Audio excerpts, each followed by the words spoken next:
Baiklah, perkenalkan nama saya Hendra Gunawan Siboro, NIM 21002061, mata kuliah Manajemen Humas, dengan dosen pengampu yaitu Bapak Dr. Hanif Al-Kadri dan Bapak Sigi Ginanjar MPD. Pada kali ini saya akan menjelaskan yaitu tugas yang pertama yaitu Public Relation secara konseptual. Public Relation.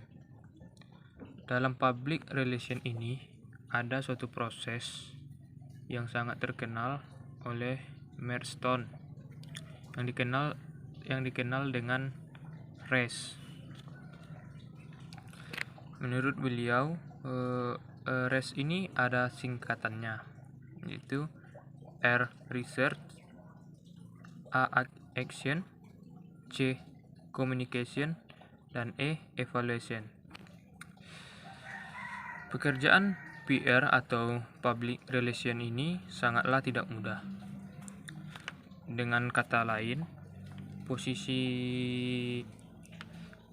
Public Relation ini hampir selevel dengan pimpinan yang paling tinggi. Tidak hanya di Indonesia, di negara lain juga seperti itu. Dengan kata lain juga bahwa Public Relation ini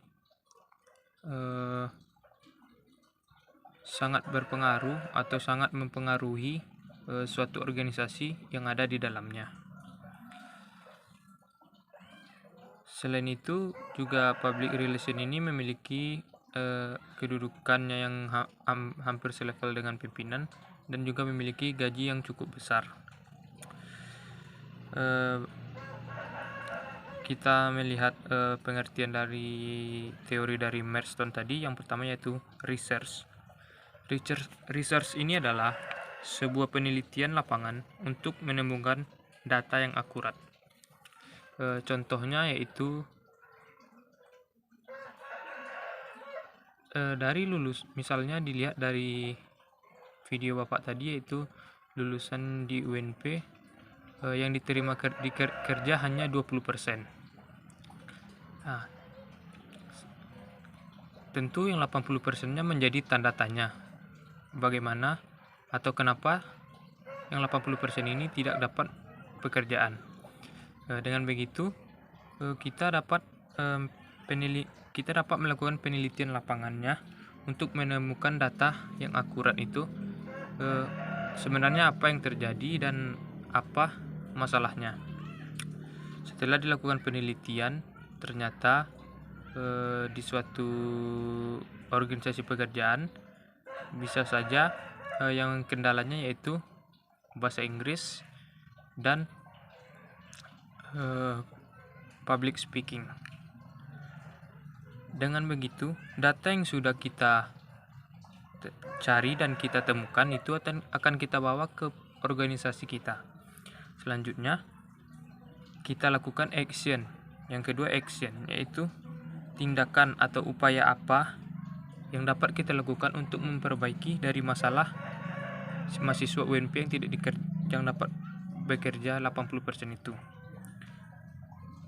Kita harus melakukan tindakannya. Misalnya kita melakukan mata kuliah bahasa Inggris atau sistem pendidikannya atau jurnal atau artikel yang dibuat dengan bahasa Inggris supaya mahasiswa juga dapat mempermudahkan untuk generasi berikutnya.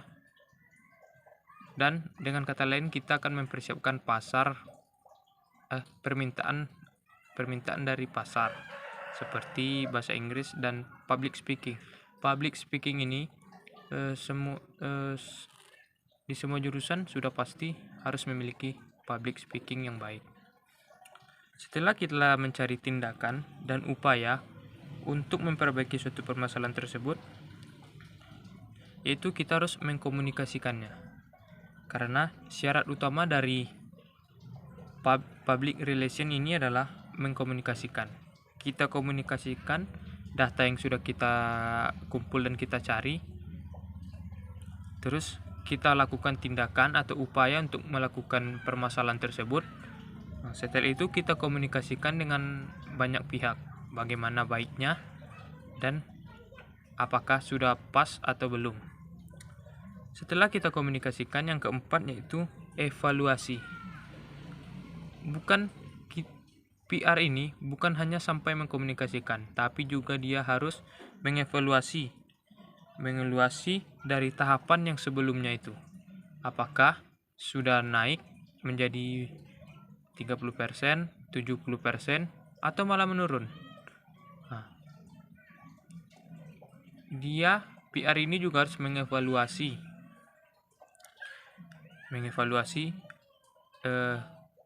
upayanya itu, apakah sudah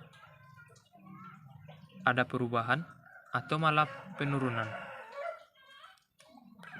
Setelah itu, PR adalah suatu hal yang menjadi, tanpa kita sadari, PR ini adalah menjadi suatu hal yang merupakan cikal bakal untuk keberhasilan kita.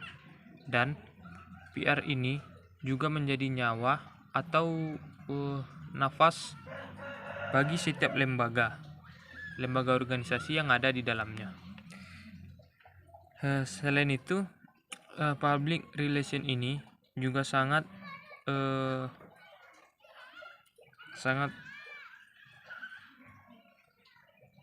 tidak mudah, karena pekerjaannya yang sangat susah, dan tetapi gaji seorang PR itu tidak bisa dipungkiri sangatlah tinggi, dengan posisi yang hampir setara atau selevel dengan pimpinannya.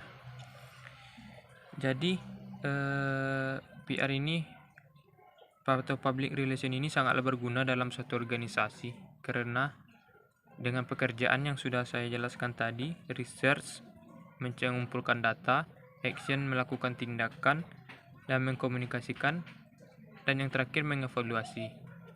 Mungkin hanya itu yang dapat saya sampaikan. Saya ucapkan terima kasih.